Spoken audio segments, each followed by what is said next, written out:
beautiful city. Come with us as we peer into the history of several local Santa Ana shops. Originally named Orange County Title Company, First American was founded by Charles Edward Parker in 1889. Through careful development, the business grew and became one of the first companies in California to issue insurance.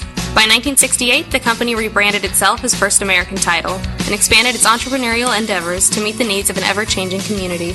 Currently serving people in over 70 countries, First American has become one of the largest title insurance companies in the world. With an unfaltering commitment to customers, the company continues to use elements like innovative and progressive leadership to provide unparalleled service. From the dreams of a visionary, First American Title is the picture of an ideal company. Wealth, strength, ambition, all of this from a small company that started in Santa Ana all those years ago. Opened in 1955, R&R Western has been in the business of selling Western wear and accessories to the diverse Santa Ana community. Located in the heart of downtown Santa Ana, owner Raymond Ringgold offers a wide selection of boots, buckles, cowboy hats, and other finely crafted apparel. Special items like handcrafted straw and felt hats, exotic wallets, and both domestic and international boots are readily available. Through a long and storied history, R&R Western has seen many changes. During the 70s, Raymond's business weathered a fire that devastated downtown Santa Ana. Committed to his business and city, Raymond returned to the area after it was completely restored. Today, Raymond Ringgold is 85 years old and still owns the slickest Western apparel shop this side of downtown Santa Ana. One of the oldest Mexican restaurants built in Orange County, Sariana's Tamale Factory was founded in 1939. Just off of Fifth Street, Sariana's is a small yet charming family business that caters to those seeking fresh, authentic Mexican food. Before venturing out to the fashionable downtown area, shoppers can stop by for a quick bite and partake in the delicious experience of sopes and tortas. While there are many delicious offerings, the restaurant is best known for their classic pork tamales and hard-shell crispy tacos. With a large and ever-growing patronage, Sariana's Tamale Factory is an historic city landmark that won't soon be replaced. For over 75 years, this restaurant has been and will continue to bring family and friends together.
Okay, good evening. Can we get started here? Okay, good evening. I would like to call the Planning Commission meeting of February 24th, 2020 to order. We all stand for the Pledge of Allegiance. I pledge allegiance to the flag of the United States of America and to the republic for which it stands, one nation, under God, indivisible, with liberty and justice for all. Thank you. Madam Secretary, will you take roll?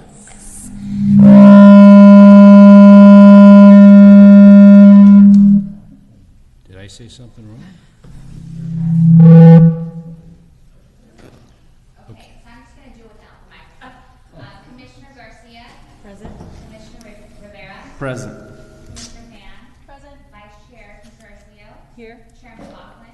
Here. Commissioner Connor. Here. Commissioner Nguyen. Yeah. Chair Yohasan. I don't have mine on anymore. You have four. Thank you. I'd like to review meeting protocols. I will now review the process of a public hearing so that everybody knows what to expect. Staff will provide an oral report and answer questions from the commission. The public hearing will then be opened. The applicant will make a presentation limited to 15 minutes. Members of the public will then be called to speak. Individuals will be limited to 3 minutes. Designated speakers will be limited to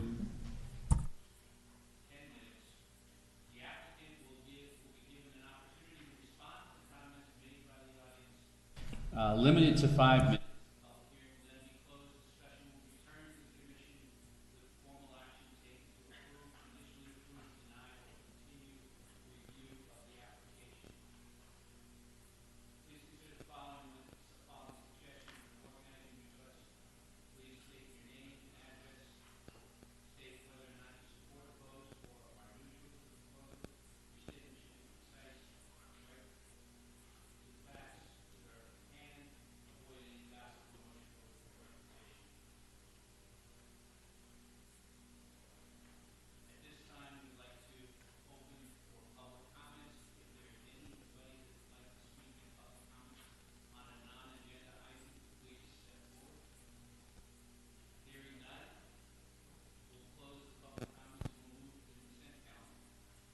Motion to approve the February 10th planning.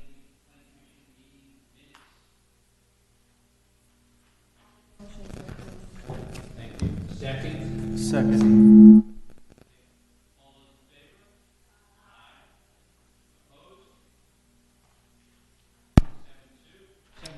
I'll abstain. I'm sorry, I'll abstain. Okay, my.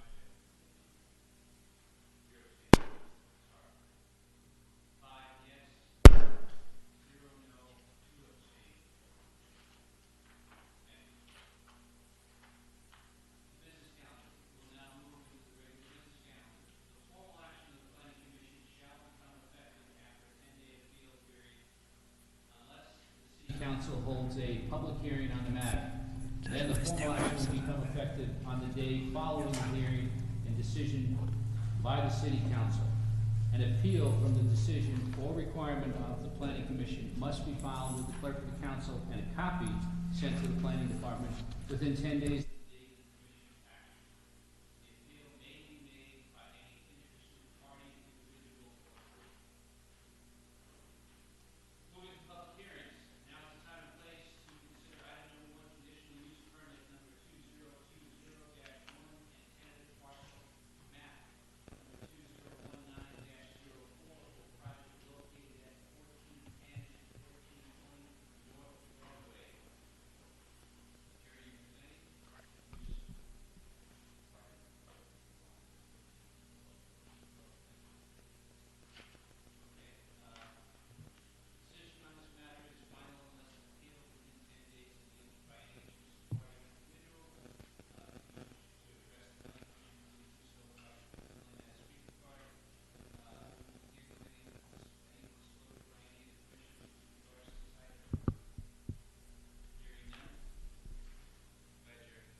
Good evening, Chairman and members of the Planning Commission. These applications were filed by Cabaraka Investments on behalf of the property owner to construct 3 live-work units at 1410 and 1412 North Broadway. As indicated, the applicant is proposing to construct 3 live-work units studios with galleries on an existing vacant lot.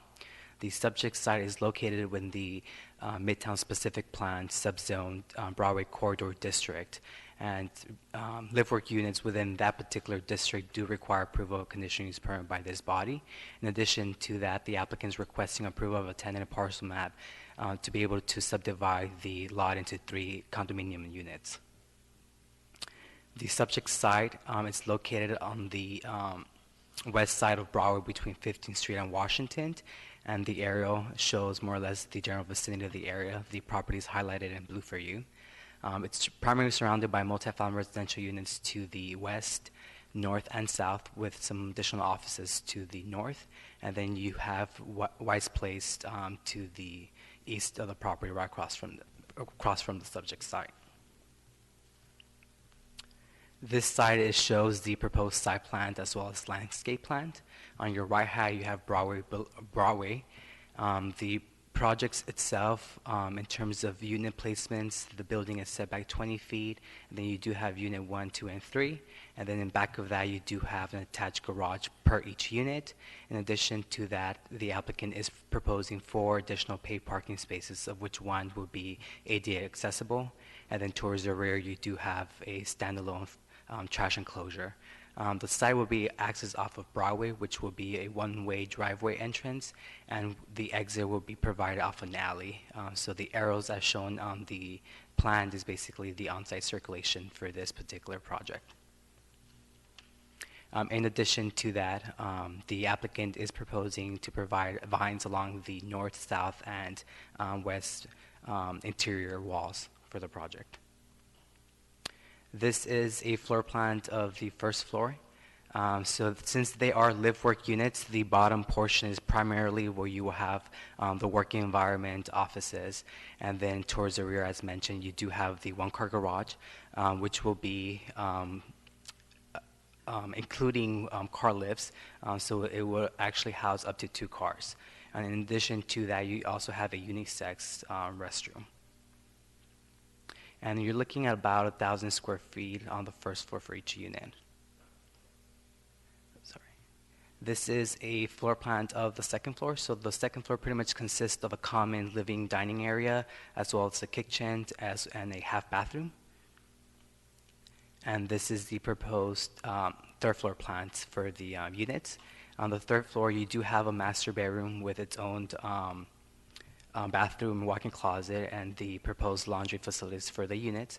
And the applicant is also showing an optional second bedroom, so they're going to be as built without that second bedroom. So whoever purchased the property, if it's for condo or for rental purposes, they will have the ability then to construct the second unit if they desire.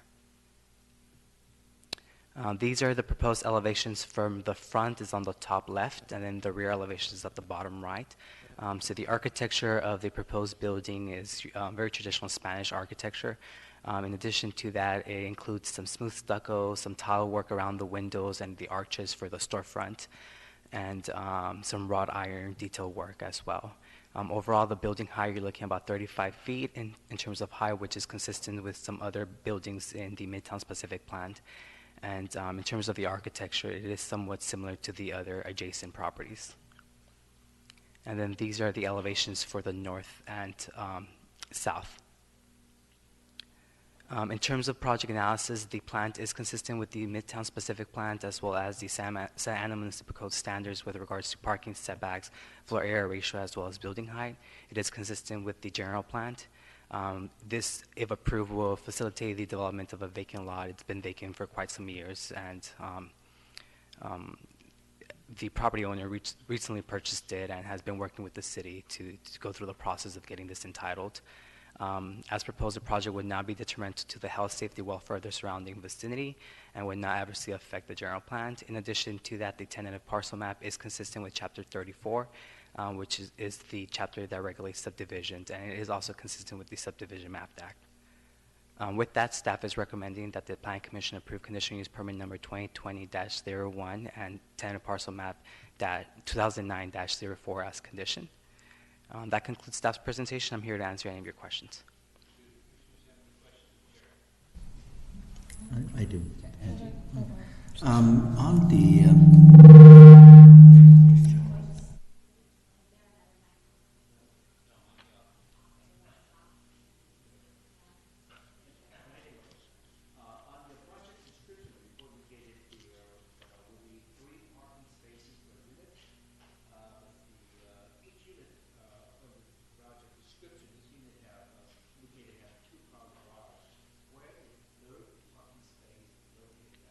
So each unit requires to have 2 parking spaces enclosed, which they're providing a one-car garage with the car lifts, which will accommodate up to 2 parking spaces. And then they're providing 1 additional paid parking space per unit.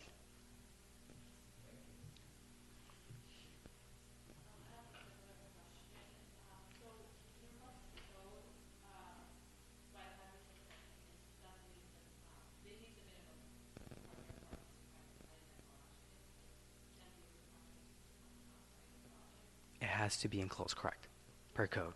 Per code, it requires them to be enclosed. Correct.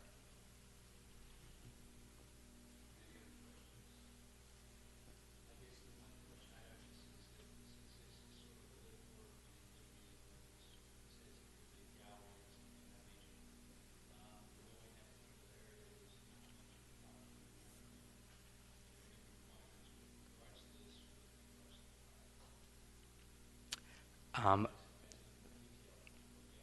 the Midtown specific plan only required 3 parking spaces per unit. Well, let me go back with regards to Midtown and explain the philosophy for that. When the Midtown specific plan was adopted, there was a shared parking program that was approved in terms of having additional parking and parking structures. So the intent is for people to park at a parking structure and then be able to walk throughout the entire Midtown specific plan area.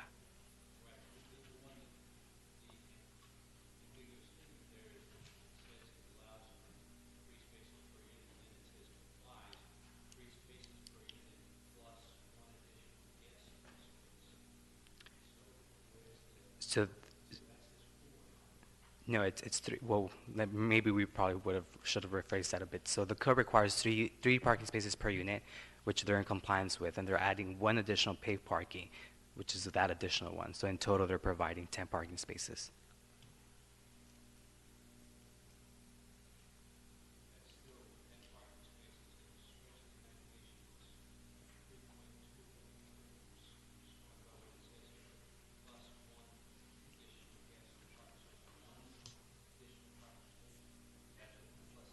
That's correct.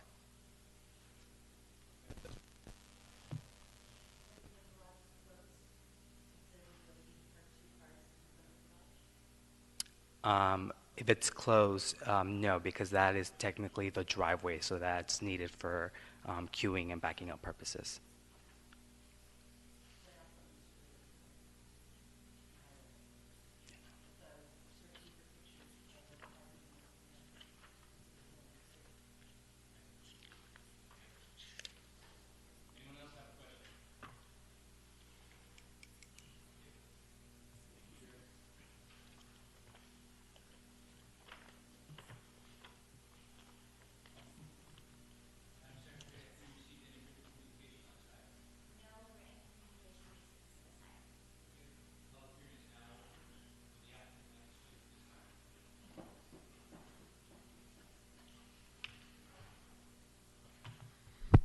Good afternoon to the commission.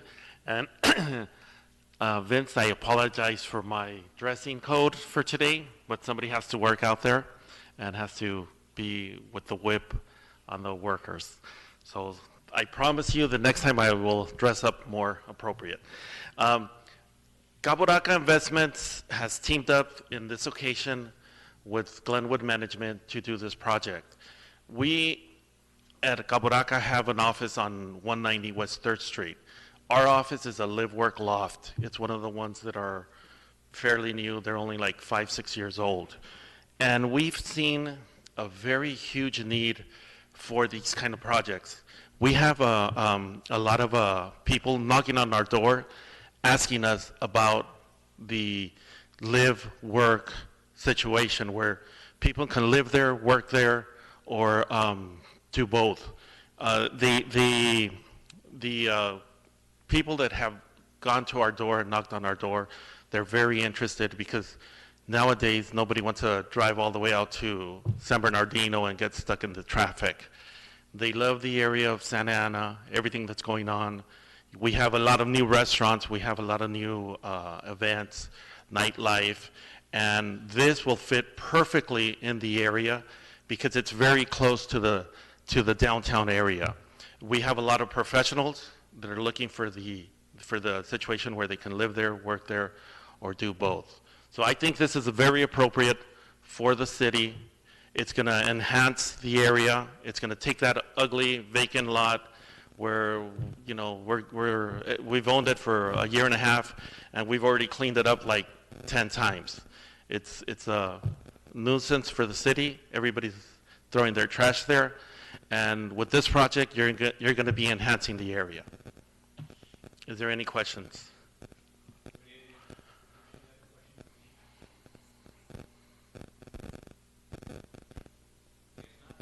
Okay, thank you.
Thank you. Up for discussion before you is zoning ordinance amendment number 2020-1. The City of Santa Ana proposes to amend several sections of Chapter 41 of the Santa Ana Municipal Code to correct typos in the code, streamline the development review process, and provide additional land use options in the P Professional Zoning District. There are a total of 5 proposed amendments. 4 of the proposed amendments are considered cleanup items, which include correcting typos, correcting citations in the code, and also clarifying ambiguous language. The 5th proposed amendment will add a permitted land use to the P Professional Zoning District. The first cleanup item has to do with section 41-196, which is a section that regulates establishments that sell alcoholic beverages. Currently, the section stipulates that the requirements for finding of public convenience and necessity, it does not correctly cite the correct subsection where those standards are found, nor does it cite the correct conditions that cannot be waived for approval of a PC&N. So the proposed ordinance amendment will correct those items and then correctly cite the correct subsections. The second cleanup item is interpretation of regulations. Currently, section 41-766 includes language for interpretation of chapter 41. However, it fails to authorize any government body to make that determination. So the proposed ordinance amendment will offer clarity and grant the executive director the authority to make interpretation of language or to defer to the Planning Commission. The next cleanup item has to do with drive-through standards. Currently, the code section that regulates drive-through lane stacking distances does not cite the exact location from which to measure the stacking or queuing lanes. And also, since it was a little older development standard, it doesn't account for modern drive-through standards that may feature multiple pickup windows or pay windows. So the proposed amendment will clarify the exact points from which to measure the queuing and stacking lanes and also account for modern drive-through design. The fourth cleanup item has to do with tweaking the language found in specific development number 19 and specific development number 40 zoning districts, which are the French Park and Henninger Park neighborhoods. And currently, the projects that are new construction within those districts are regulated by the Planning Commission, but since those are historic districts, the proposed amendment will refer alterations within those districts to the Historic Resources Commission. The last item, which is not a cleanup item, but the city's proposing to add an additional zone, or I'm sorry, an additional permitted land use to the professional zoning district, which would be parking lots and parking structures pursuant to a conditional use permit. So the proposed amendment will add an additional land use option for property owners and provide convenient parking for employees in jobs-rich areas. The proposed ordinance amendments will correct prior typos and errors and ambiguities that are found in the code. It will provide a streamlined and uniform review process, and it will facilitate competitive professional and administrative office employment centers. Based on the information provided to you in the report and also at the presentation tonight, staff recommends that the Planning Commission recommend to the City Council adoption of Zoning Ordinance Amendment 2020-1.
So within the historic district, even if a property is not listed as a historic resource in the code the way it's written today, those properties would still have to comply with design guidelines and standards that apply to historic resources.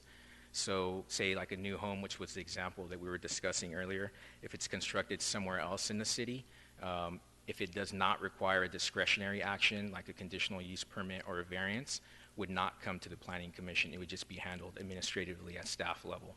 So same thing would apply in this situation. However, there would be another review layer because it's within a historic district that the Historic Resources Commission would review those applications.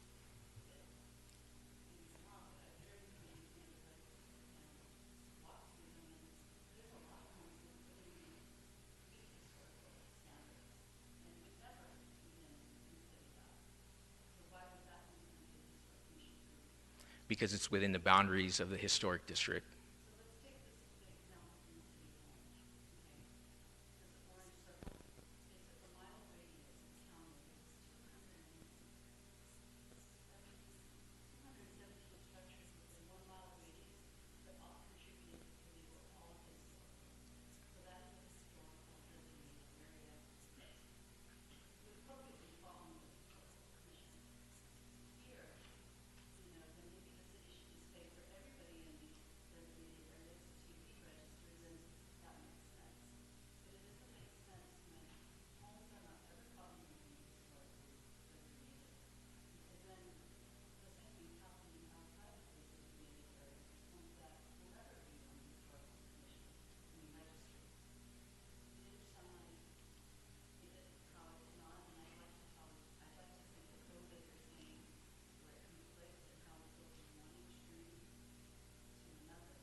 Okay.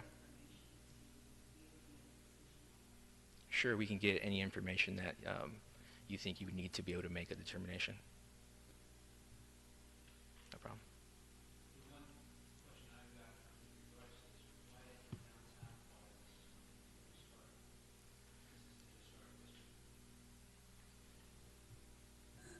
Downtown has a distinctly different zoning designation of SD 84, Transit Zoning Code. It's covered under a totally separate code section.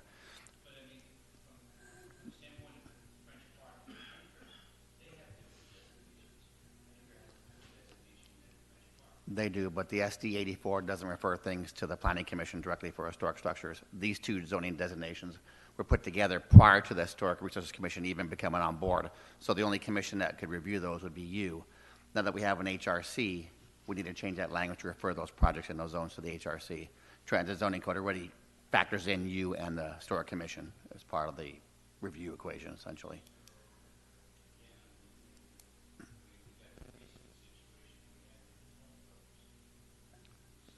Which was not listed and came before you. Right. Right.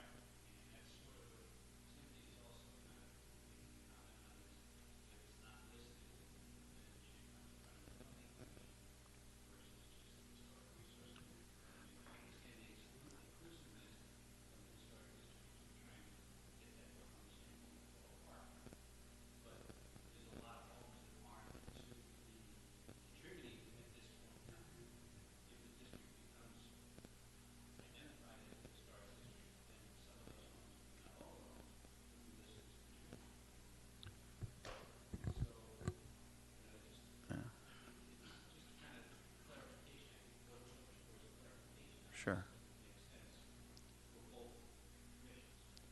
One of the goals of the SD 19 and SD 40, real quickly, is to try to get any non-conforming or non-historic properties into the historic boundaries. That's why they're written a little bit differently, because they're hoping that they would encourage anybody who does any changes to their house, do bring them into the historic compliance. So if they added on an addition, doesn't comply, they do something to make it eligible to be a historic structure. So that's kind of why they had a little extra review. Their hope is every property at one time or some future time would be historic.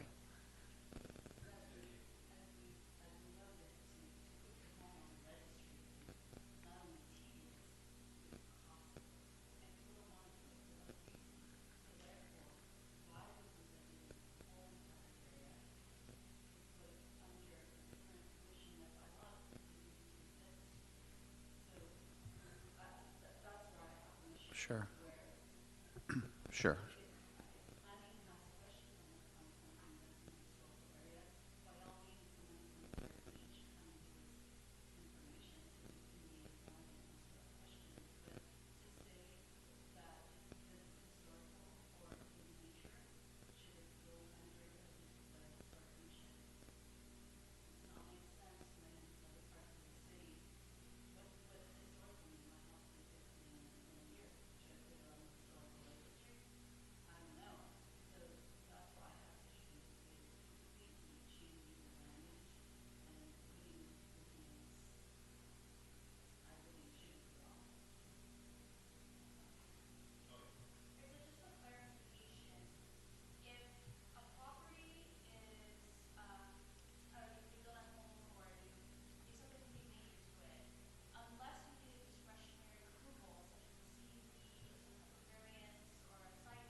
That's right.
Um, Just the exterior. just Yeah.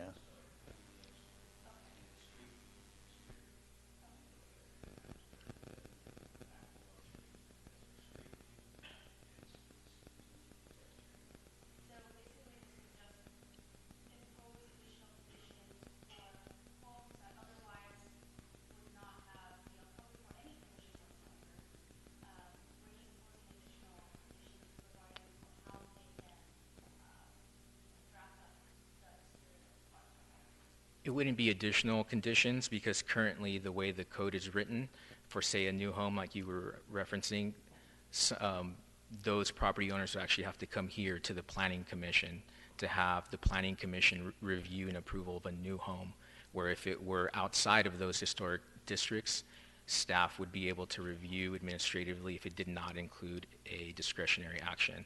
So the proposed change is to shift review authority from the Planning Commission of those homes to the Historic Resources Commission. Are you good? Let me try something else.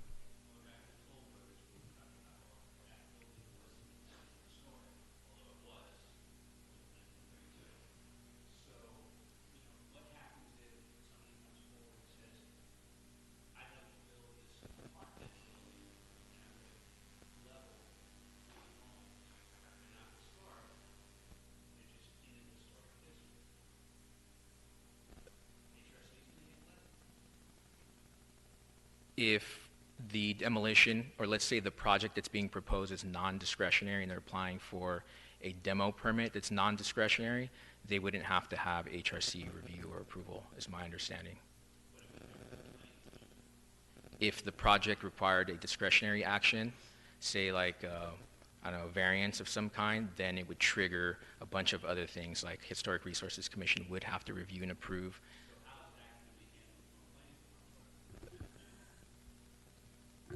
I'm not following the question.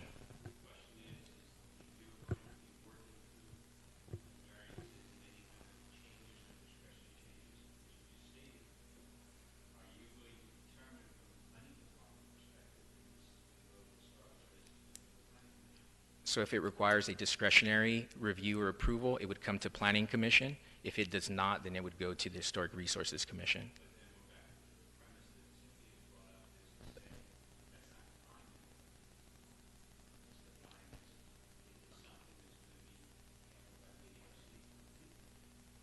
There's an exception on page 217 of the ordinance that's provided to you, where it says which projects would be exempt from HRC review.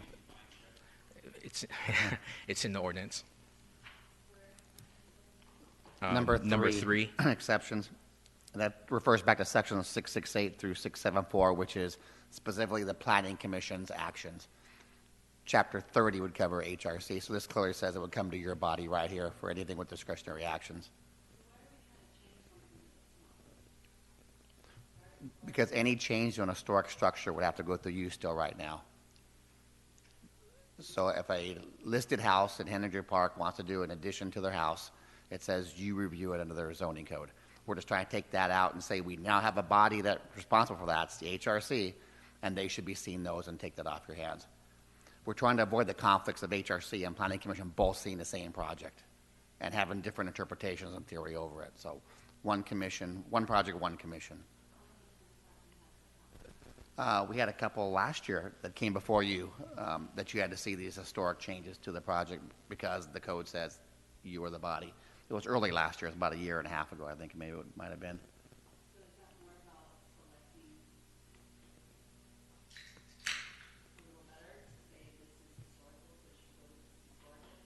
Yes.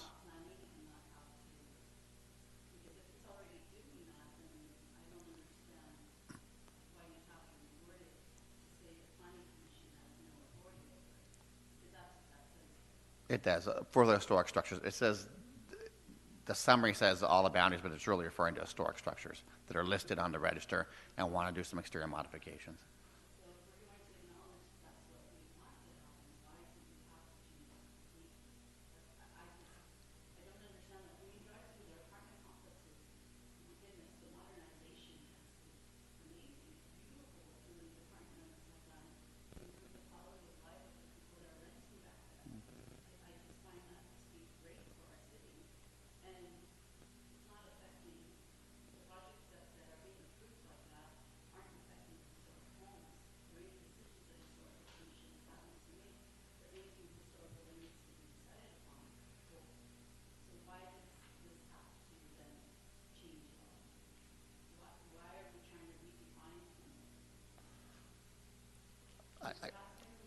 Yeah, sure. The simple terms is we're trying to get the project to the proper review body, which is, in this case, of historic structures, would be HRC. It comes to the planning division. Initially, it goes to planning division.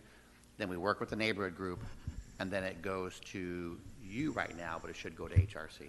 Because HRC has a separate application process called the HEMA, Historic Exterior Modification, that they need to review.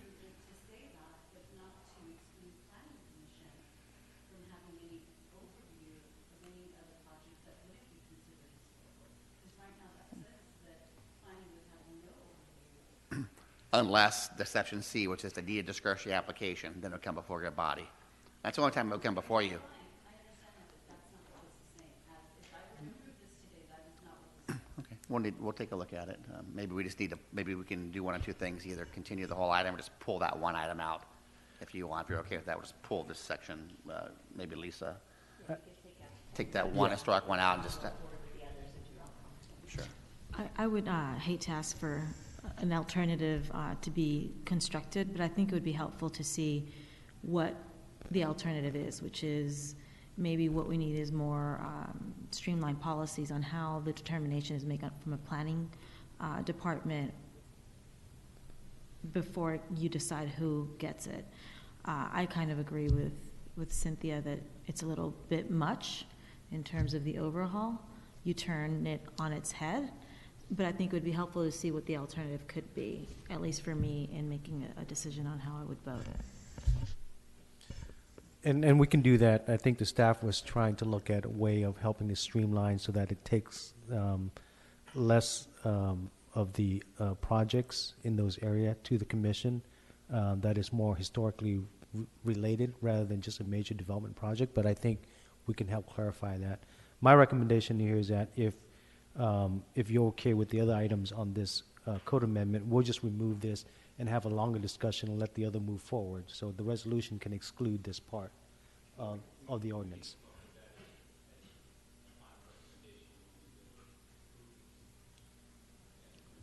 So we can let the other portion just move forward as a recommendation, and then we'll just pull this out, and then we'll, yeah.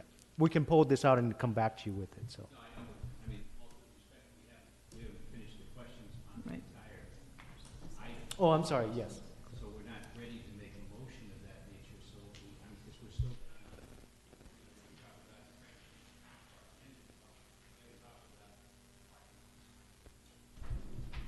Before we get to parking lots, I do have a, unless we're, yeah. No, on something other than parking lots, but I do have a, I don't know if you want to go there first. On 766, I have a question.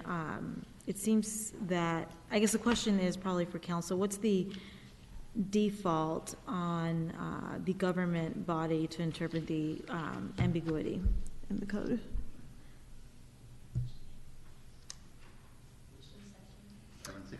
Yes. Thank you.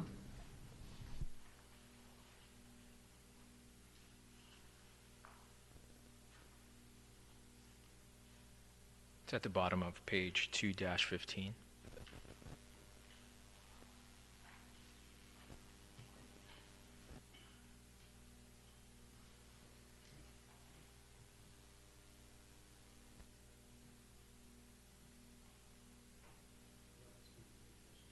The question, the modification or the amendment to this section proposes that any ambiguity would be determined by the executive director, or potentially deferred by the ED to the planning commission. So the question is, and the reason given here is that the current code does not provide expressly who is the governing authority. So the question is, by default, is the governing authority the planning commission? And so are we, again, sort of taking that away from the planning commission and handing it to the ED in this instance? So my experience with working with the code is that generally the interpretation is generally done by the executive director. And if there's any disagreement with that interpretation, it would be appealable to the planning commission.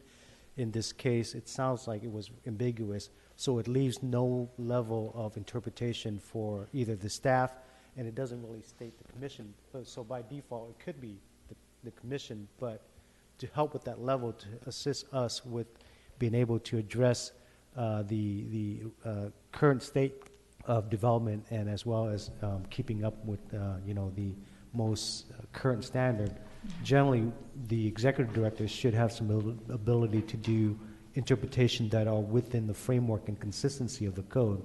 And if there is a disagreement with that, then it would be appealable to the planning commission. So, but right now, then the default is a planning commission under the written code. Is that what I hear?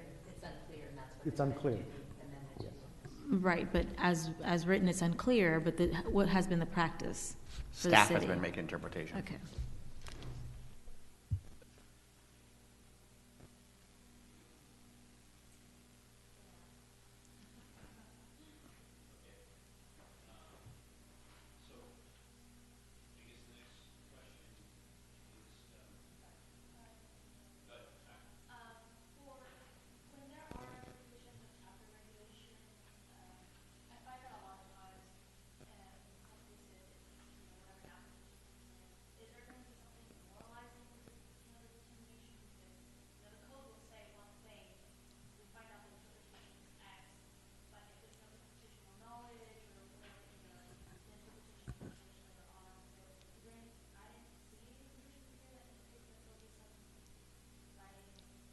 Yeah, Commissioner, we do internally put together a policy manual, and then it's just a policy that now gets carried into this binder. All staff gets assigned to this policy. It's signed by myself and the director, Executive Director Min, and then it goes in this binder. So if any future case comes up similar, we refer back to the policy manual, and we stay consistent with our interpretations from then on.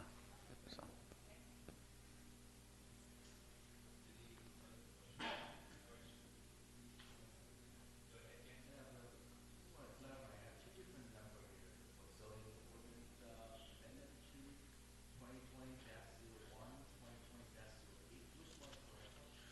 It should be 01. Sorry if it's referenced as 08 somewhere.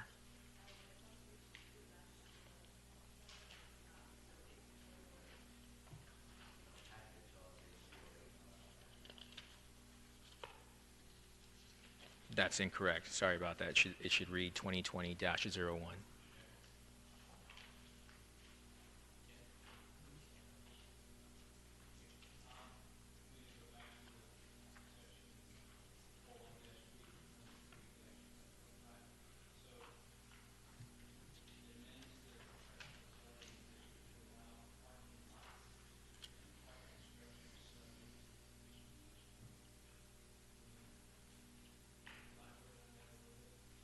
Sure. In the professional zoning district, freestanding parking structures or parking lots would be permitted with a conditional use permit, and such parking lots could be used to serve neighboring buildings or uses.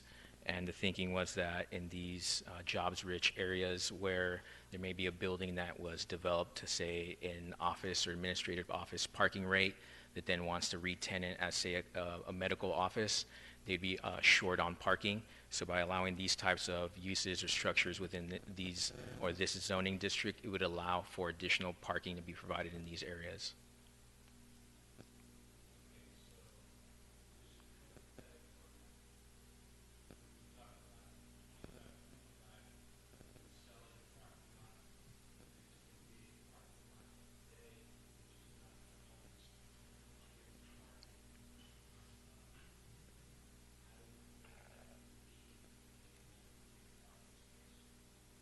So, Mr. yeah. Chairman, it is now zoned SD, as of tonight, it's zoned SD 95, which allows surface parking lots only. So, but any other P-zone property, they could do a parking lot or a parking structure. Hence, the CEP's put in there to give us some stopgap measures to put some conditions, or maybe even recommend denial of it if it's not appropriate for that location, as opposed to allowing it by right. So the CEP is in there. We have a few other development standards in the P-zone there. One is lot size. We don't want just any small little lot taken over.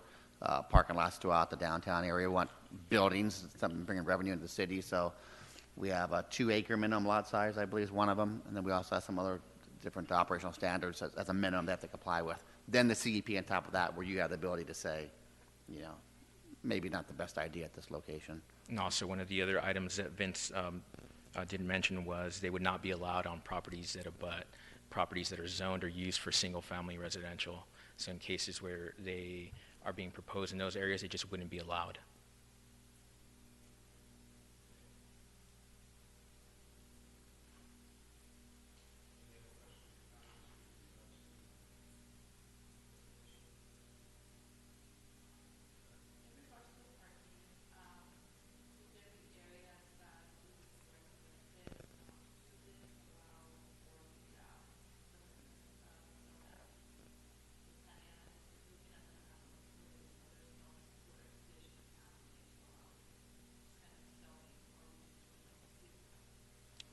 It would apply for the professional zoning district only. So the property would have to be zoned professional and also comply with those development standards like Vince was talking about, the minimum size of the site, and then not adjacent to single-family residential properties that are used or zoned in that fashion, and also have to comply with our citywide design guidelines.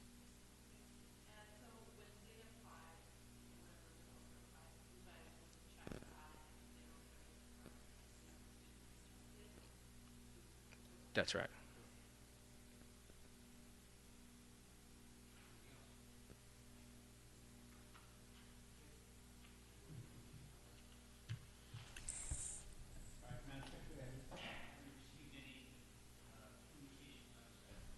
No communication received. And just really quickly, the microphones work now. If you can please use them while you're speaking. Pardon? The microphones work now. If you can. The microphones work? I don't think so. Okay. There you go. Must be that.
One comment, or two, I guess. We will not have a meeting on March 9th, no items on the agenda, but we'll have a packed agenda on the 23rd. We're going to have, I think, 5 cellular sites, an ABC license, and possibly 1 Broadway Plaza. So,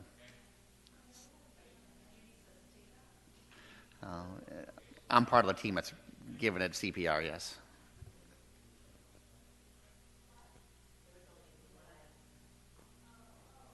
Oh, and a Jack in a Box, that's right, and Jack in a Box.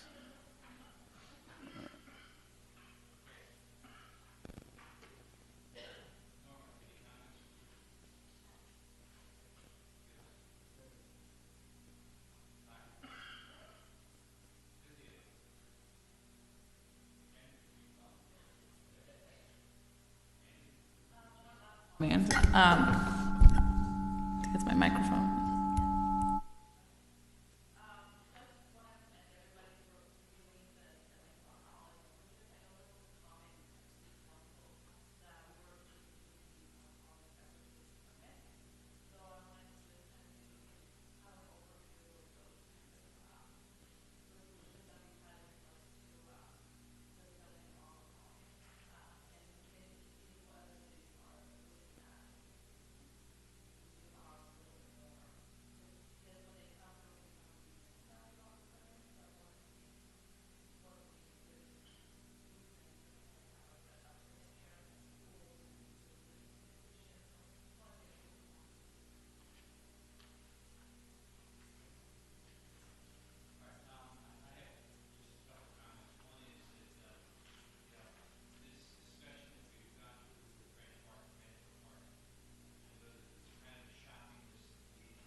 We'll forward you a copy once it's complete, but we're preparing an RFCA to the council, so we'll forward you a copy of the memo. That memo is the intent was that the commission came up, as you mentioned, with a list of areas, issues that they would like to request for the city council to direct either staff or to help make some changes that would expand and look at some areas where the commission, the HRC commission, would have authority and purview. Obviously, the intent is that should we receive any direction from the city council, we'll have to help with the evaluation of how each of those will have impact or any types of impact to the current organizational and impact to the process as well. So I will share a copy with you. Okay, that's all. Yeah. See what is being proposed at this point in time. I mean, the other thing, we're not getting into the HRC aspect of it, but the comment we made, we have 2 historic districts right now. We're supposed to have 3 within the city, downtown areas, historic districts. And if you go around the city, there are a tremendous amount of homes, historic homes, in neighborhoods that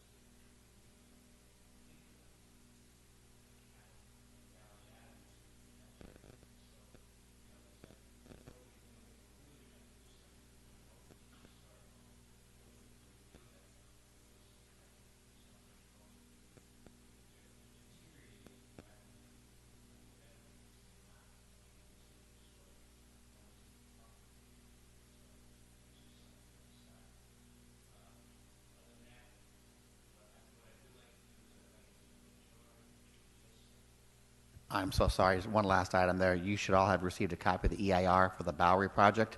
It was on a study session 2 weeks ago, so you have it there. You were emailed a copy of it as well. So that'll be coming before you in about, I don't know, 30, 45 days-ish. So anyway, so any questions, reach out to Ali, our project planner, or Jerry. Those two are managing that project. Thank you.